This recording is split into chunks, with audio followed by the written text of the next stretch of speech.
বয়সপুরের পক্ষ থেকে আহলে সুন্নাত ওয়াল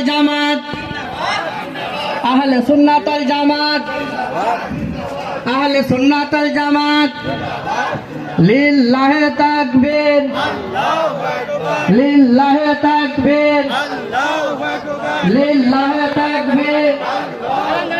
পিছে হুজুরের আগমন, আব্বাসী হুজুরের আগমন, আল্লামা হুজুরের আগমন। বয়সপুরের পক্ষ থেকে আমি আপনাদের এখানে এসেছি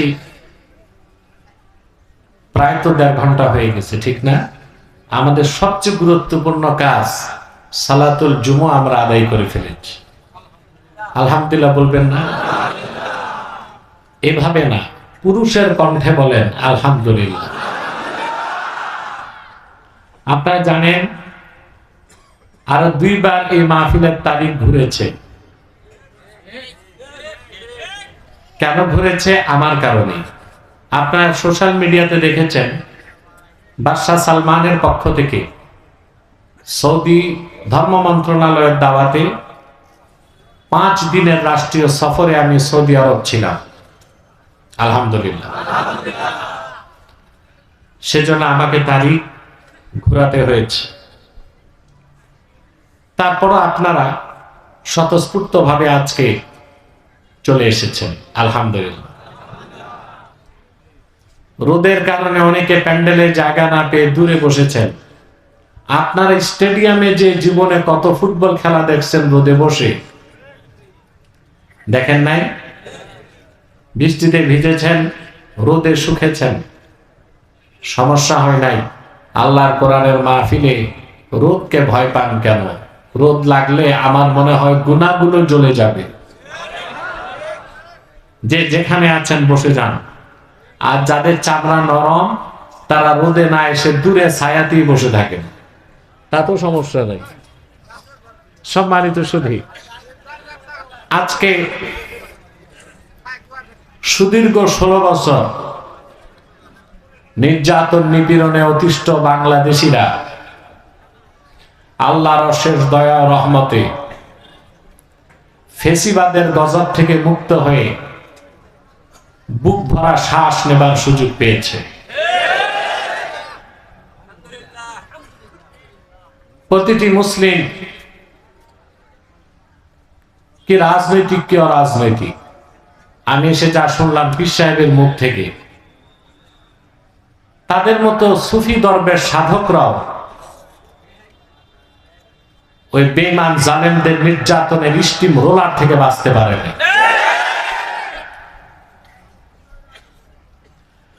আমি আগেও বলেছি আমার রাজনৈতিক বক্তব্যে, আজও বলছি, এই গজব থেকে দেশ মুক্ত হয়েছে পিছনে কোনো মাস্টার মাইন্ড নাই, কোন দলের কৃতিত্ব নাই, আল্লাহর গজবেই তারা ধ্বংস হয়েছে, ঠিক না? এখন এই বিপর্যস্ত বাংলাদেশকে পুনর্নির্মাণ করতে দেশীয় বিদেশি বিভিন্ন চক্র রোল প্লে করতেছে। প্রত্যেক মতাদর্শের ধারকরাই চাচ্ছে তাদের মতো করে দেশ সাজাতে, ঠিক না? এখানে ভারতের দালাল কুচক্রীরাও আছে, আবার আটলান্টিকের ওপার থেকে যারা আমাদের দেশে মাতব্বরি করে ওদের এজেন্টও আছে। বাংলাদেশের প্রোপাইটার হচ্ছে 14 কোটি মুসলমান। এরা সিদ্ধান্ত নিবে বাংলাদেশ কি রকম হবে, বাংলাদেশের সংবিধান কি রকম হবে, আইন কি রকম হবে, পলিসি কি রকম হবে, ঠিক না? এই সমাধানগুলো আমাদেরকে অবশ্যই কোরআন ও সুন্নাহ থেকে গ্রহণ করতে হবে। সেজন্য আমাদের প্রকৃত আত্মপরিচয় আমাদের জানতে হবে। মাইকম্যান কোথায়? এটা তো একটা বিরক্তিকর সাউন্ড হচ্ছে। মাইকম্যানটাকে দেখি একটু। মাইকম্যান সামনে আসো। আপনার কথা বলবেন না, আমি একটু বুঝাই দিই। সামনে আসো, সামনে আসো। আপনার বসেন, আপনার বসে যান, ও তো ভয় পেয়ে পালায় যাবে।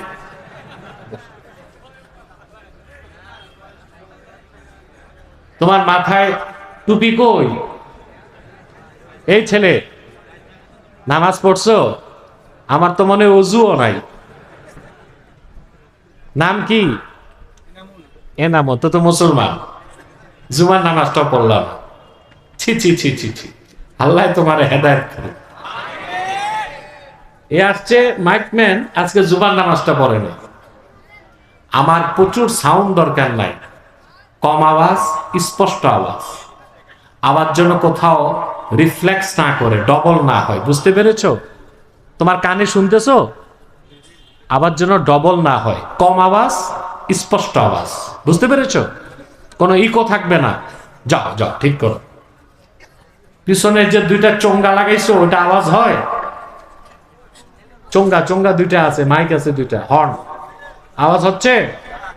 ওগুলো আওয়াজ দিতে হবে পিছনে যে। আপনারা হইচই করলে ও তো পালায় যাবে, তখন তো সবটাই যাবে। আপনারা কিছু বলবেন না, আমি ওকে গাইড করবো ইনশাআল্লাহ। তাহলে আমাদের এখন সুখী সমৃদ্ধ ইনসাফপূর্ণ একটা বাংলাদেশ পুনর্গঠন করতে হলে আগে আমাদের আত্মপরিচয় জানতে হবে। আমরা কে, আমরা কারা? আমরা কিন্তু আমাদের আত্মপরিচয় ভুলে যাচ্ছি। ভুলে যাচ্ছি না? আমাদের দেশে কেউ পরিচয় দিতে গর্ববোধ করে আমি বাঙালি, কেউ বলে আমি বাংলাদেশি। আর মুসলমান তার প্রিন্সিপাল আইডেন্টিটি, মূল পরিচয় দেয় আমি উম্মতে মুহাম্মাদি। সুবহানাল্লাহ। বসেন না আপনারা, এইভাবে যদি মাথার উপর সোয়ার হন তা আমার তো ডিস্টার্ব হয়। বসেন।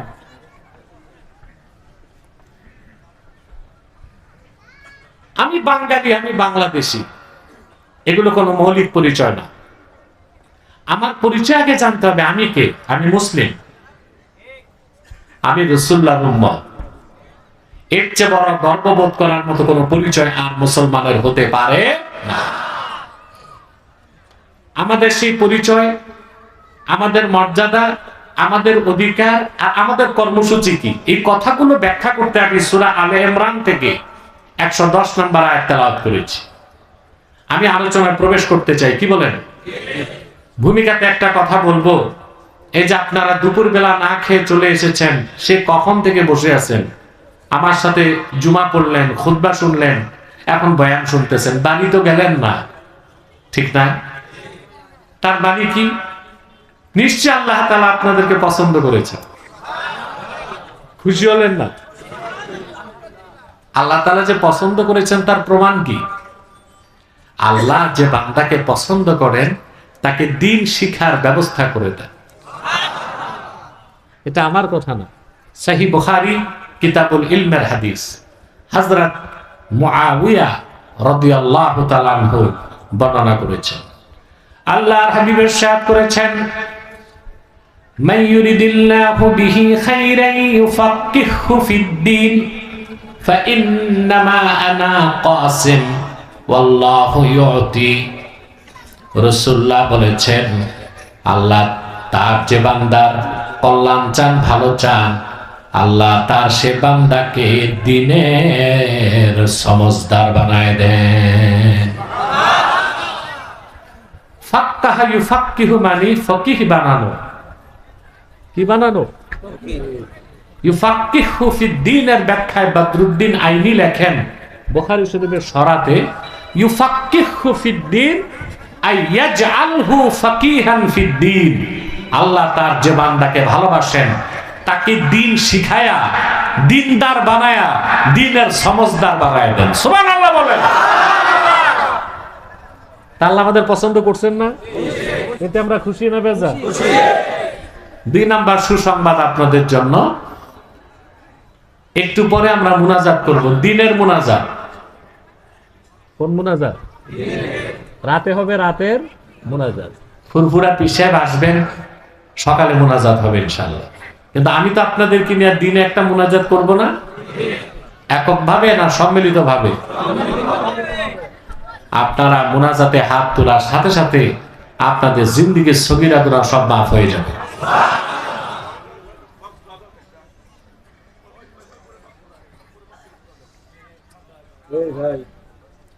আর যদি মুনাজাতে একটু চোখের পানি ফেলতে পারেন, কবিরা গুনাহ মাফ হয়ে যাবে।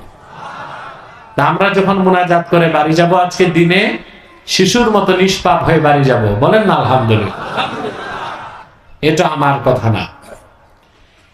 ইমামে হায়সামি মাজমাউজ জাওয়ায়েদের মধ্যে নকল করেন, আল্লাহর হাবিব ইরশাদ করেছেন, আমার উম্মতের কোন মুমিন যদি হাত তুলে আল্লাহর কাছে দোয়া করে, বাকিরা যদি তার সাথে সম্মিলিতভাবে আমিন আমিন বলে, আমার উম্মতের সম্মিলিত মুনাজাত আল্লাহ রাব্বুল আলামিন কবুল করে নেবেন। তাহলে একটু পর আমরা যে মুনাজাত করব, আমাদের গুনাহগুলো মাফ হয়ে যাবে। খুশি আছেন? কথা বলে না। বসেন বসেন, একেবারে বসেন, সবাই আমাকে ডিস্টার্ব করবেন না, বসেন। মাইকের যে অবস্থা এটা ঠিক হবে না, এইভাবেই চলবে। চিন্তা করেন না মাইকম্যানের ওযু নাই, জুমার নামাজটা পড়েন, এদিকে মানুষের কাতারে আছে, এটার কি মাইক ঠিক করবে? টাকা দেবার সময় হিসাব করে টাকা দিবেন। যদি ওদেরকে এভাবে ছেড়ে দেন, ওরা কিন্তু গান আর নাটকের অনুষ্ঠান সুন্দর করে দেয়, কিলের দলে, আর ওয়াজ মাহফিল গুলো নষ্ট করে। আমাদের তো মূল হাতিয়ার এইটা, এটা না? এটাই যদি সমস্যা হয়, তা আমি কথা বলবো কেমন করে? জুমার খুতবার সময় দেখছেন কি ডিস্টার্ব, দেখছেন না? এখন যে অবস্থায় আছে এভাবেই থাক, আর নাড়াচাড়া করবেন না, আমি আস্তে আস্তে কথা বলি। আপনাদের মনোযোগ আছে তো? তা আমরা খুশি, আল্লাহ খুশি। বেজার শুধু শয়তান, আর শয়তানের চেলা চামুন্ডারও বেজার। অবশ্য শয়তানের চেলার সংখ্যা কিছু কমছে, এখন কমছে না? যদি আগের মতো থাকতো তো মাহফিল তো করতে পারতেন না। গত বছর তো আমি আসতে পারিনি। কারা বন্ধ করছে? কোরআনের মাহফিল যারা বন্ধ করে, ওগুলো বনি আদমের সন্তান না, ওগুলো শয়তানের চেলা চামুন্ডা। মাহফিলটা বন্ধ করলো গত বছর অন্যায় ভাবে, প্রশাসনকে হাতিয়ার করে। তো এবার শয়তানের চেলা চামুন্ডা কম, একেবারে যে নাই তা বললেন না। এখন শয়তান আপনাদেরকে একটা চক্রান্ত বাকি আছে, ওয়াসওয়াসা দেওয়া যায় কিনা, মুনাজাতের আগে উঠানো যায় কিনা। আমরা ন্যাক নিয়ত করছি, শয়তানের গালে নাপাক গালে একটা চপেটা ঘাত করব, ন্যাক নিয়ত করে। পারবেন? আমরা নিয়ত করছি কিছুক্ষণ পরে আজকের মুনাজাত করে গুনাহ মাফ করে নিষ্পাপ বেহেশতে আল্লাহওয়ালা হয়ে বাড়ি যেতে চাই। কারা কারা হাত তুলে দেখ। আল্লাহ কবুল করুক, আল্লাহ মঞ্জুর করুক, বলুন আল্লাহ আমিন। আল্লাহ আমাদেরকে রহমত করুক। আল্লাহ তো কিছুটা আমাদেরকে গরম কমায় দিয়েছেন, ঠিক না? আমরা আল্লাহর কাছে একটু বাতাস চাই, আল্লাহ আমাদেরকে একটু বাতাস দিয়েও ঠান্ডা করে দেয়। বলুন আল্লাহ আমিন। পড়ুন আমার সঙ্গে, যেন প্রতিটি বাক্যের, প্রতিটি শব্দের, প্রতিটি অক্ষরের নূর আল্লাহ তাআলা আমাদের সিনায় বিকশিত করে দেন। পড়ুন আউযু বিল্লাহি মিনাশ শাইতানির রাজীম। বিসমিল্লাহির রাহমানির রাহিম। কুনতুম খায়রা উম্মাতিন উখরিজাত লিন-নাস تأمرون بالمعروف وتنهون عن المنكر وتؤمنون بالله ولو آمن أهل الكتاب لكان خيرا لهم منهم المؤمنون وأكثرهم الفاسقون।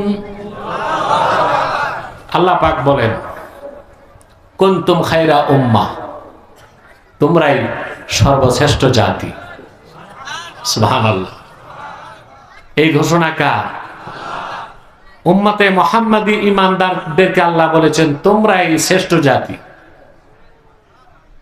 এই পৃথিবীর সৃষ্ট লগ্ন থেকে আজ অবধি তোমাদের চেয়ে শ্রেষ্ঠত্বে ঊর্ধ্বে কোন জাতি তৈরি করা হয় নাই। সুবহানাল্লাহ। আল্লাহ উম্মতে মুহাম্মাদির মাধ্যমে 70টি জাতি গোষ্ঠীর সমাপ্তি টেনেছেন। সুবহানাল্লাহ। পৃথিবীর প্রত্যেকটা জাতি তার শ্রেষ্ঠত্বের দাবি করে না? বাঙালি বলে আমি শ্রেষ্ঠ। যেগুলো উপজাতি আছে, নিরি গোষ্ঠী উপজাতি, তাদের কোনো সভ্যতা নেই, ওরাও বলে আমরা সেরা জাতি। মার্কিনেরা বলবে আমরা সেরা জাতি। আর চোরের মার বড় গলা, ওই হিসেবে ব্রিটিশরা ইংরেজরা বলে আমরাই সভ্য জাতি, সেরা জাতি। আর আমি বলি পৃথিবীর মোস্ট আনসিভিলাইজড নেশন, এই পৃথিবীর সবচেয়ে অসভ্য জাতি হচ্ছে ইংরেজ জাতি। ওদের ইতিহাস, ওরা ছিল জলদস্যু, সমুদ্রে চুরি করত, ডাকাতি করত, আর সাম্রাজ্য বিস্তার করে বিভিন্ন দেশ থেকে সম্পদ লুণ্ঠন করে ব্রিটেনকে সমৃদ্ধ করছে। ঠিক না? এই যে বাংলাদেশের সমস্যা, এই বীজ বপন করে গেছে কারা? জোরে বলেন। ইংরেজরা। আজ থেকে 1757 সালের আগে বাংলাদেশ একটা মুসলিম স্বাধীন রাষ্ট্র ছিল। পুরা হিন্দুস্তান ছিল মোগল মুসলিমদের হাতে। ক্ষমতা ছিনতাই করেছে কুখ্যাত ইংরেজরা। আপনাদের বাপ দাদা পূর্বপুরুষকে ধোঁকা দিচ্ছে তারা 200 বছর। ঠিক না? তারপর তাদের দালালদেরকে রেখে গেছে, তাদের উত্তরসূরিদেরকে রেখে গেছে। চলে যাবার পর তারা সুদীর্ঘ 24 বছর পাকিস্তানিরা এই দেশকে নির্যাতন করলো। 71-এ দেশ স্বাধীন হওয়ার পর যারাই ক্ষমতায় আসলো শুধু মুসলমানদেরকে ধোঁকা দিল আর ক্ষমতায় যাবার সিঁড়ি হিসেবে ব্যবহার করলো। ঠিক না? মূলে কারা? বীজ বপন করছে কারা? এই জন্য আমি বলি তারা অসভ্য জাতি। পৃথিবীর প্রত্যেকটা জাতি গোষ্ঠী শ্রেষ্ঠত্বের দাবি করতে পারে, কিন্তু সেই কথা আর কোনো মূল্য নাই। স্বয়ং আল্লাহ রাব্বুল আলামিন উম্মতে মুহাম্মাদির শ্রেষ্ঠত্বকে সার্টিফাইড করেছেন। আল্লাহ বলেন কুনতুম খায়রা উম্মাতিন উখরিজাত লিন্নাস। সুবহানাল্লাহ। আল্লাহর কথার চেয়ে সত্য কারো কথা হতে পারে না। তিনি উম্মতে মুহাম্মাদি সর্বশ্রেষ্ঠ জাতি, এই কথাটা সার্টিফাইড বাই অলমাইটি আল্লাহ। এই কথাটাকে সত্যায়ন কে করেছেন? জোরে বলতে হবে। স্বীকৃতি কে দিয়েছেন? আল্লাহ। আমাদেরকে আল্লাহ সর্বশ্রেষ্ঠ জাতি বলেছেন। আমাদের মর্যাদা, আমাদের শ্রেষ্ঠত্ব, আমাদের দায়িত্ব, আমাদের কর্তব্য সবার চেয়ে বেশি। এই যে উম্মতে মুহাম্মাদির শ্রেষ্ঠত্ব, তার একমাত্র কারণ, শুধুমাত্র কারণ, কেবলমাত্র কারণ একটাই, যে উম্মতে মুহাম্মাদি আমরা মুহাম্মদ সাল্লাল্লাহু আলাইহি ওয়াসাল্লামের উম্মত। দ্বিতীয় আর কোনো কারণ? সুবহানাল্লাহ বলবেন না? আল্লাহ রাব্বুল আলামিন তার আখিরি নবী, নবীগণের মাথার তাজ আমার নূর নবীজি মুহাম্মদ সাল্লাল্লাহু আলাইহি ওয়াসাল্লামের উম্মত হবার কারণে আমরা যারা উম্মতে মুহাম্মাদি, আমাদের দামটা কত বাড়াই দিয়েছেন। আমাদের বয়স কম কিন্তু মর্যাদা বেশি, আমাদের ইবাদতের সময় কম কিন্তু ইবাদতের দাম বেশি। আমরা যত বেশি গুনাহ করি, অন্যায় করি, আমাদের গুনাহগুলোকে আল্লাহ গোপন করে রাখেন। যখনই আমরা নির্জনে নিভৃতে আল্লাহর কাছে চোখের পানি ফেলে কান্না করি, আল্লাহ তার হাবিবের সদকায় আমাদের জিন্দেগীর গুনাহ মাফ করে শিশুর মতো নিষ্পাপ বানায় দেন। এত সুযোগ, এত সুবিধা, এত অধিকার, এত মর্যাদা আল্লাহ উম্মতে মুহাম্মাদিকে দিয়েছেন। পূর্বের কোন পয়গম্বরের উম্মতকে আল্লাহ এত সম্মান ও মর্যাদা দেন নাই, এত অধিকার দেন নাই, এত স্বাধীনতা দেন নাই। সুবহানাল্লাহ বলবেন না? সুবহানাল্লাহ। আমরা আল্লাহর হাবিবের উম্মত, আখিরি উম্মত, বয়স কম, কম না? কথা বলেন। 60 বছর, 70 বছর। আমার তো মনে হয় সারা পাবনায় দূরবীন দিয়ে খুঁজে 100 বছর বয়স পাইছে 10টা লোক দিতে পারবেন? কথা বলেন। পারবেন দিতে? 10টা দিতে পারবেন না, 100 পার হয়েছে পাবনায়। কিন্তু আল্লাহর হাবিবের উম্মত হবার কারণে সুবহানাল্লাহ, এই উম্মত 365 দিনের একটা দিনের একটা রাত, লাইলাতুল কদরের রাতটা যদি ইবাদতে কাটাতে পারে, পূর্বের পয়গম্বরদের কোন আবেদের 1000 বছরের ইবাদতের 1000 মাসের ইবাদতের সওয়াব আল্লাহ ওই উম্মতে মুহাম্মদীর আমলনামায় লিখে দিবেন। কি সুযোগ! সুবহানাল্লাহ। লাইলাতুল কদরে খায়রুম মিন আলফি শাহর, কদরের একটা রাত 1000 মাসের উত্তর। অনেক ব্যাখ্যা আছে, তার মধ্যে গ্রহণযোগ্য ব্যাখ্যা এটা যে উম্মতে মুহাম্মদের কোন ইমানদার এক রাত যদি ইবাদত করে, পূর্বের পয়গম্বরের ইমানদার আবেদের প্রায় 84 বছর ইবাদতের সমান সওয়াব আল্লাহ আমলনামায় দিয়ে দিবেন, শুধু রাসূলুল্লাহর খাতিরে, শুধু রাসূলুল্লাহর উম্মত হবার কারণে। সুবহানাল্লাহ বলবেন না? এই উম্মতের সম্মান মর্যাদা কত বেশি! সুবহানাল্লাহ। বুখারী শরীফের হাদিস, আল্লাহর হাবিব ইরশাদ করেছেন, নাহনুল আখিরুন আস-সাবিকুন। আল্লাহু আকবার। সহিহ বুখারীর ইবারত, নাহনুল আখিরুন আস-সাবিকুন। ভিন্ন শব্দে হাদিসটি মুসলিমও আছে। আল্লাহর হাবিব বলেছেন, উম্মত মনে রেখো, সাহাবায়ে কেরাম মনে রেখো, আগমনের দিক দিয়ে আমরা সবার পরে এসেছি, কিন্তু আখিরাতে হাসর ময়দানে, মিজানে, পুলসিরাতে, জান্নাতে থাকবো সবার আগে। নাহনুল আখিরুন আস-সাবিকুন। এই ইবারতের ব্যাখ্যা আল্লামা বদরুদ্দিন আইনি উমদাতুল কারিতে লেখেন, নাহনুল আখিরুনা ফিদ দুনিয়া আস-সাবিকুনা ইয়াউমাল আখিরাহ। রাসূলুল্লাহ উম্মতকে বলেছেন, উম্মতে মুহাম্মাদি, আমার উম্মত, তোমরা আসছো সব উম্মতের পরে, কিন্তু আমার উম্মত হবার কারণে তোমরা হাসর ময়দানে থাকবা সবার আগে। হাসর ময়দানে সামনের কাতারে তোমরা, মিজানের পাল্লায় সামনের কাতারে তোমরা, কাউসারের কাছে তোমরাই আগে, পুলসিরাতে তোমরাই আগে, জান্নাতের দরজায় তোমরাই আগে, জান্নাতে ঢুকবা তোমরাই আগে। আল্লাহু আকবার। এই হচ্ছে আমাদের শান, আমাদের মর্যাদা, আমাদের শ্রেষ্ঠত্ব। কিন্তু আমরা বাঙালি সব ভুলে গেছি। এখন আমরা পরিচয় দেই আমরা বাঙালি, আমরা বাংলাদেশি। এগুলো আমাদের কোনো পরিচয় না। আমাদের প্রিন্সিপাল আইডেন্টিটি, আমরা হচ্ছে উম্মতে মুহাম্মাদি, আমরা শ্রেষ্ঠ জাতি।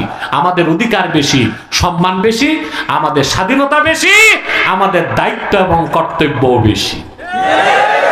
ঠিক না? কথা বুঝতেছেন? সুবহানাল্লাহি বিহামদিহি।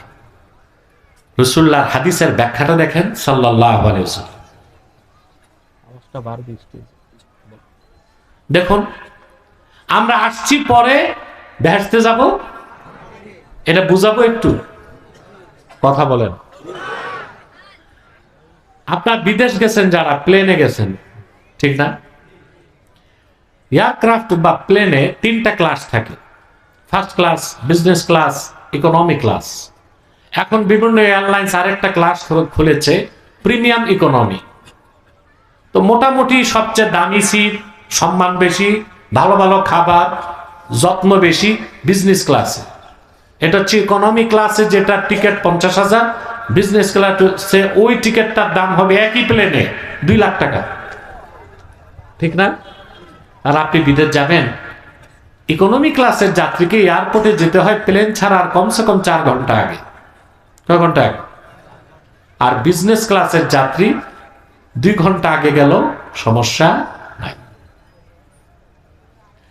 যখন প্লেনের দরজায় সিঁড়ি বা বোর্ডিং ব্রিজে প্লেন লাগায়, টিউবে মনে করেন, তখন উঠবে কারা আগে? ইকোনমি ক্লাসের যাত্রী না বিজনেস ক্লাস? কথা বলেন। ওরা তো এয়ারপোর্টে আসছে পরে, কিন্তু প্লেনে উঠবে আগে। আর ইকোনমি ক্লাস আসছে আগে, প্লেন উঠবে। 70টি উম্মতের পরে আমাদের মাধ্যমে আল্লাহ তাআলা সমস্ত জাতি গোষ্ঠীর সমাপ্তি টেনেছেন। সবার পরে আমরা এসেছি, কিন্তু মুহাম্মদ সাল্লাল্লাহু আলাইহি সাল্লামের উম্মত হবার কারণে সবার আগে জান্নাতে যাব। সম্মান কত বেশি আল্লাহ আমাদেরকে দিবেন। দুনিয়াতে আমাদের সম্মান সবচেয়ে বেশি, আখিরাতে আমাদের সম্মান সবচেয়ে। দুনিয়াতে আল্লাহ আমাদেরকে কি সম্মানটা দিছে দেখেন না?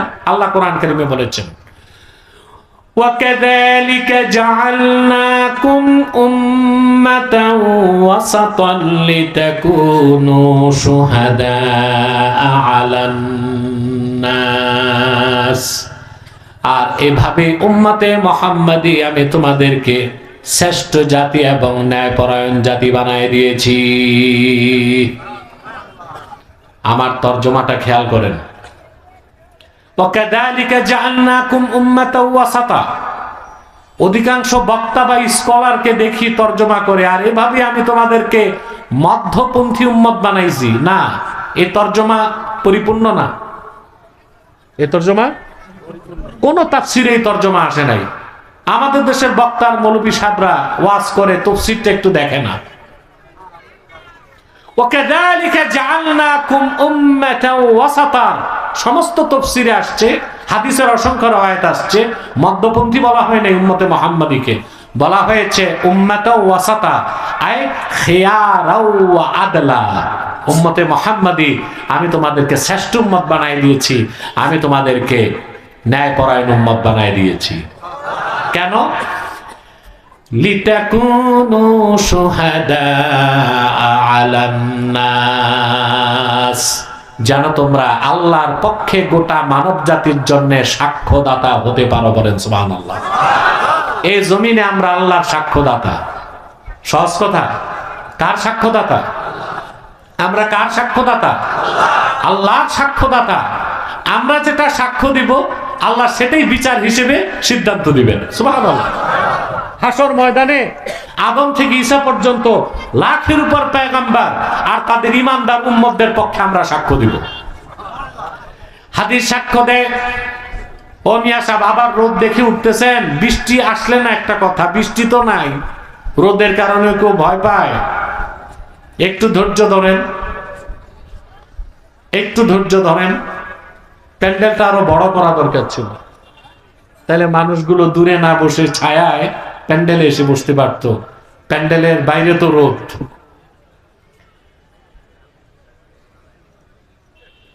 আর 15 মিনিট ধৈর্য থাকবে। এর মধ্যে আমি আমার বক্তব্য একটা মেসেজ আপনাদেরকে দিতে পারবো ইনশাআল্লাহ। ঠিক আছে?